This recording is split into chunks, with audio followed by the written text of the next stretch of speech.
Ready. Hey, everybody.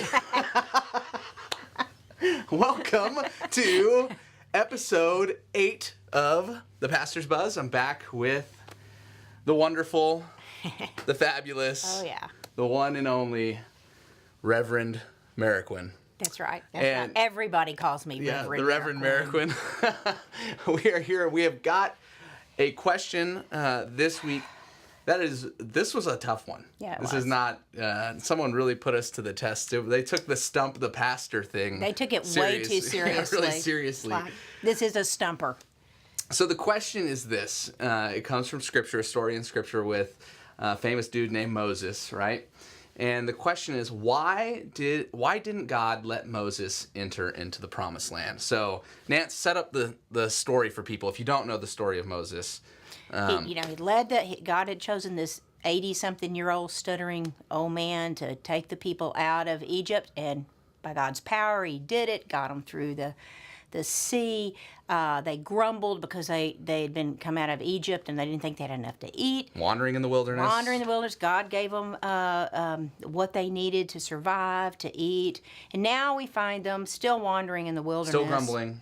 And they're still grumbling because now they get to a place where they don't have the kind of water to drink that they want to drink. They don't have water, which, you know what? I'd grumble. It's legit. I mean, that's a grumbler, Hydration is key in the desert. That's right. But they're grumbling again.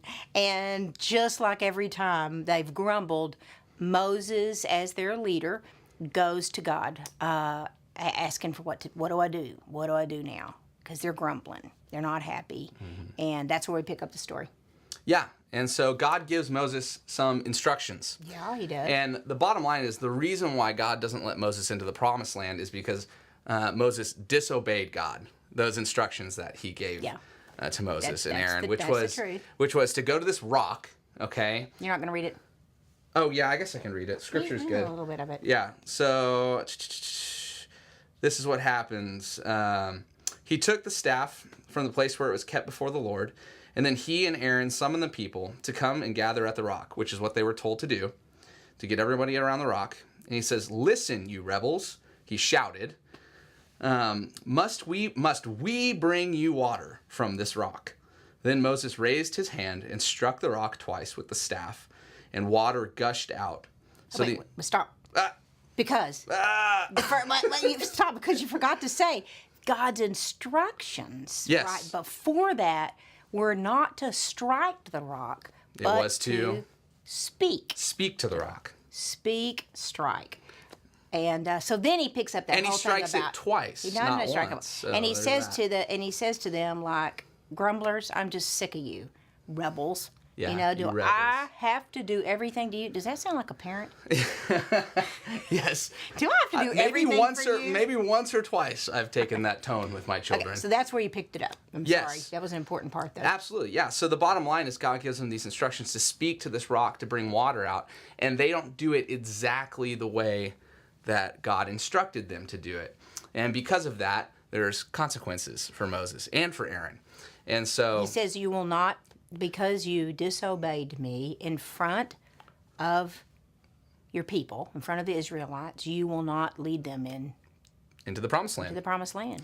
So Harsh. Moses, the guy who has been leading these people around for a long time, incredible sacrifice, great leader, is all of a sudden handed this pretty harsh sentence. Absolutely. And it seems like a harsh punishment. Yeah, it seems really unfair. And so that's why the question was asked, is like, hey, what's up with God that he wouldn't let Moses, who was incredibly faithful most of his life to God, why would he be so harsh to him and not let him enter the promised land? So you're going to answer that one, right, Mitch? Well, we'll answer it together. Yeah, we'll answer it together. Yeah. When I read this, my immediate thought was, it was actually going to the scripture as a parent. Mm-hmm. And I think of God as a parent in a parental way a lot because it makes more sense. Yep. And the bottom line is, I think we are all really comfortable with God laying blessings on our lives, caring for us like a parent, like a good parent, like a good father would care for us. We are all about that. Yep. Yeah, we are. But the problem with parenting is you absolutely want to love your children and do everything you can for them put good things in their life. But sometimes when your children disobey you, there is a place for Discipline. Discipline. Discipline. Yeah. And discipline Absolutely. can be just as important in the raising of a child or a people, like God's people, Yep. as the good things that our Absolutely. parents and God provides for us. So it is a harsh punishment, and you can debate all day long whether you think it was too harsh, but it's God. He gets to kind of... God gets to decide. Yeah, he God gets to decide that. Yeah, but it is similar to, if y'all have ever had a parent that, I mean, I remember as a kiddo, I wanted to go to a party with somebody. It was a guy type, and I was young. You're and partier, Nance. my parents, my father almost never said no to me because I didn't ask crazy stuff. But on this occasion, he was really pretty harsh and stood on it like no, and I screamed and yelled and fussed and because in my mind I knew there was no reason I shouldn't be able to go to that party. I thought it was completely unfair, and I think my father knew more, had more wisdom, even though at the time I couldn't get it than I did, and so that's kind of the way I look at it too, as a parent. And also I thought of this when it said God said you stood before your people, you stood before the Israelites and did this, and that makes me think too of the responsibility of parenting. Absolutely. I mean, these were folks that had been enslaved. They had never known how to take care of themselves. They had, like prisoners, had been told every little thing to do. So they were learning to be people of God. And the model of Moses was extremely important. Well, he was their leader, right? And this is a story about Moses trusting God to do what God told him to do, to trust that if he does what God tells him to do, that God will be faithful. Right. And he doesn't do it the right way. Yeah. And he breaks that trust. And unfortunately for Moses, I think God sees that as a really important thing. He wants his people to know that you can trust me. That, And if your leader does trusting you, it isn't trusting God, then that takes off the guardrails. Right. Of can we trust God? So it is harsh.